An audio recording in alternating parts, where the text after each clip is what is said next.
Salve, salve pessoal, aqui é o professor Valmir Ramos Leite e nós iremos hoje falar sobre o primeiro grupo dos invertebrados, que são os poríferos. Essa aula é voltada aos 7º anos. Então, bora lá pessoal. Ideia, cientistas. Os poríferos, eles são os animais que possuem poros, né? E quais são as características iniciais desse grupo, né? Nesse grupo, pessoal, a gente vai encontrar as esponjas marinhas, né? Isso mesmo, pessoal, as esponjas marinhas são animais. Outra regra, todos eles são marinhos, né? E além de tudo isso, eles são fixos, né? Ou seja, eles são sésseis, eles são presos no chão. E pessoal, todos eles, além de serem fixos no chão, possuem poros, né? E se alimentam, pessoal, filtrando a água, né? Já que não conseguem se mexer. E esse grupo é um dos grupos mais antigos, pessoal, que existe de animais na Terra. Outra, Bob Esponja não é esponja do mar, pessoal. Pessoal, ideia. Isso é uma esponja do mar. Isso é uma esponja do mar, meus grandes cientistas. Esponjas do mar, pessoal, existem muitas quantidades e muitas espécies de esponjas do mar, né? Cada uma de um tipo, de um tamanho, de uma cor. Na verdade, pessoal, é um grupo muito variado, né? E é um grupo muito bonito também, pessoal. Na verdade, pessoal, olha aí, mano, parece um cérebro, né, pessoal? Da hora essa espécie aí, né? A ideia inicial, pessoal, é que a esponjinha de lavar louça, a esponjinha que você toma banho, não são esponjas marinhas, pessoal. As esponjas marinhas são os animais que vivem no fundo do mar, bonitinho, filtrando água. Ó, outro exemplo aí, ó, né? Ideia geral zona aí pra mostrar pra vocês, né? Como é uma esponja por dentro? A esponja tem buracos. Os buracos laterais são os poros. E o buracão de cima é chamado de ósculo, né?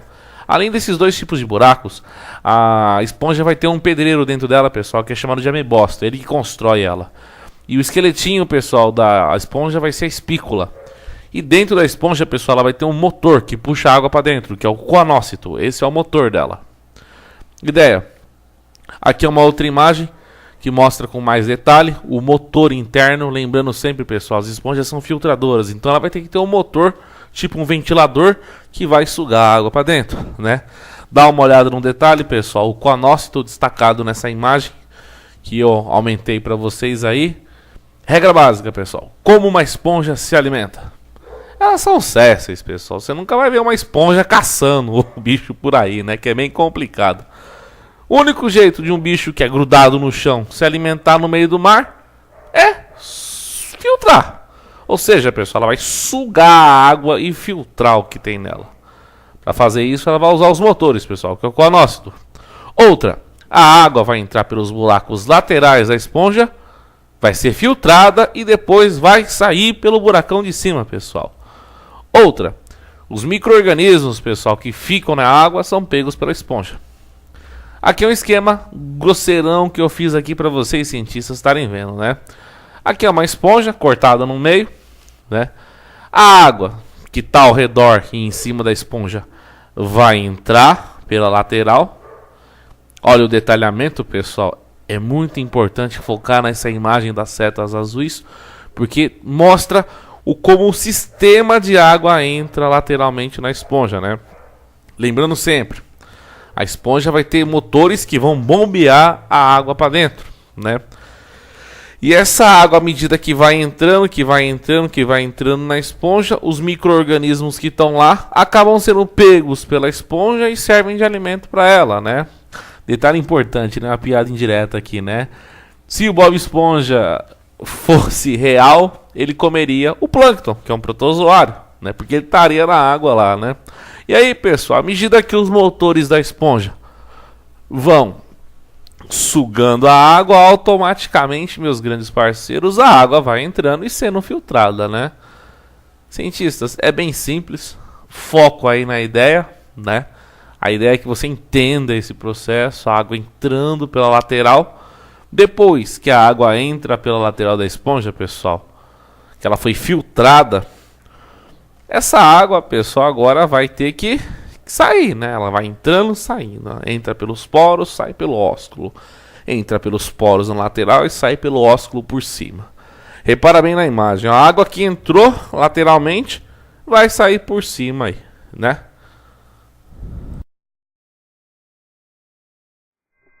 Olá pessoal, hoje nesse videozinho aqui eu vou mostrar para vocês como as esponjas se alimentam, né? Elas são animais, né? Então automaticamente elas precisam se alimentar de outros seres vivos, né? Detalhe legal das esponjas é que elas se alimentam dos micro-organismos que estão na água, né? Mas como elas fazem isso? Elas basicamente elas vão sugar a água que está ao redor delas, filtrar os micro-organismos e expulsar a água para fora, né? E esse videozinho aqui a gente vai mostrar como isso acontece. Interessante aqui nessa imagem é que você vê uma grande quantidade de esponjas barris, né? Que são as maiores esponjas conhecidas. Chegam até 3 metros de altura, né? Uma outra coisa importante para vocês aí que estão estudando esponjas, né? A esponja ela é formada por dois tipos de furos, né? Os furinhos pequenininhos que estão ao redor dela, que são os poros, e esse furão grandão aí em cima aí que vocês estão vendo, que é conhecido como ósculo, né? Uma outra coisa legal, né? Se você observar na imagem aqui agora, dá para você ver de uma forma bem legal o mergulhador espirrando um pouco de tinta ao redor da esponja, né? Essa tinta é bem esverdeada, olha bem, repara bem nisso. E à medida que essa tinta se espalha, a esponja suga ela, né? E o legal é que como a água entra pelos poros, ela vai sair pelo ósculo. Dá pra você ver bem legal aí ó, a água entrando, né? Marcada pela tinta entrando dentro da esponja e saindo pelos poros aí, ó. Né? É interessante saber disso é que a esponja ela só consegue se alimentar dessa forma porque ela é séssil, né? Então automaticamente ela precisa sugar a água que está ao redor dela para poder estar se alimentando do que tem dentro dela. Então lembrando sempre, a água entra pela lateral da esponja. Aí é um outro detalhe, ó, dá para ver bem o ósculo dessa esponja. O mergulhador está espirrando a tinta ao redor dela, tá vendo? Aí ó, a esponja vai absorver, né, essa tinta e ela vai soltar tudo pelos poros. Tudo isso, pessoal, é para explicar o sistema de entrada de água na esponja, né? A água entra pelos poros e sai pelo ósculo. Aí é o outro teste também. Jogou tinta ao redor, tinta entrou pelos poros e sai pelo ósculo. Entra pelos poros da lateral e sai pelo ósculo que está em cima, né? É uma imagem bem legal, né? É difícil de encontrar isso, né? Até quero agradecer aí o grupo que fez isso aí, que ajuda muito as crianças que não conseguem ir pro fundo do mar ver isso ao vivo, né? Olha bem, pessoal, a quantidade de água saindo pelo ósculo, né? Então, a esponja ela filtra a água desse jeito basicamente aí, né? E o legal é que as esponjas, elas são animais muito antigos, né? Então elas acabaram desenvolvendo esse sistema de alimentação, né? Mesmo sendo sésseis, elas conseguem se alimentar perfeitamente. Aqui a gente vai entrar um pouquinho dentro de um dos poros da esponja, né? Olhando bem, você consegue ver que existe uma infinidade de células que trabalham em conjunto, né? Aí se a gente entrar um pouquinho mais adentro dos poros, né? Nós conseguimos ver que um poro, né, um túnel, ele se ramifica em várias partes, né? Aí mostra um amebócito, né, fazendo as espículas de calcário que forma o esqueleto da esponja. Entrando mais para dentro do poro, a gente consegue observar bem, cientistas, ó, que o poro ele vai se ramificando, se ramificando, se ramificando cada vez e cada vez mais, ó, uma partícula sendo absorvida aí, ó. E aí, ó, essas partículas menores são os micro-organismos que estão na água, né? São esses micro-organismos que vão ser absorvidos pela esponja, né? Entrando mais dentro do poro, né? Que é um túnel gigantesco. A ideia é entender, professor, poxa, mas como a água entra dentro da esponja, né? A esponja vai ter pequenos motorzinhos aí que a gente vai estar vendo na sequência, né? Ainda passando pelo poro, tá vendo? É um labirinto gigantesco. E aí a gente consegue encontrar os motorzinhos, né? Esses motorzinhos, eles são as bombas, né, que puxam a água para dentro da esponja, né? Eles são os coanócitos, né? A água só consegue ser bombeada de fora para dentro da esponja por causa deles. Aí, seguindo o processo da água, a gente sai novamente para fora, né? Saindo para fora, automaticamente a gente passeou por dentro de uma esponja, né? Muito legal, né, essa animação. Parabéns para quem fez. Eu acho que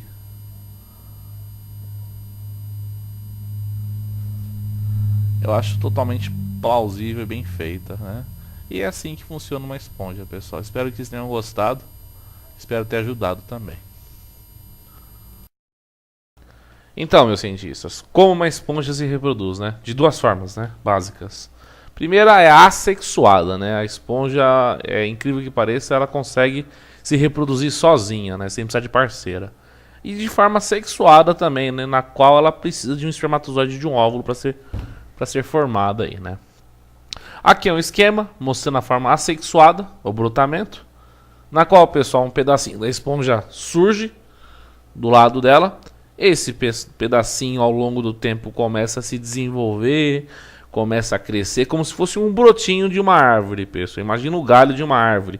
Depois que esse brotinho cresce, pessoal, ele cai, né? Quando esse brotinho cai, pessoal, desse brotinho que cai no chão vai surgir uma nova esponja, né?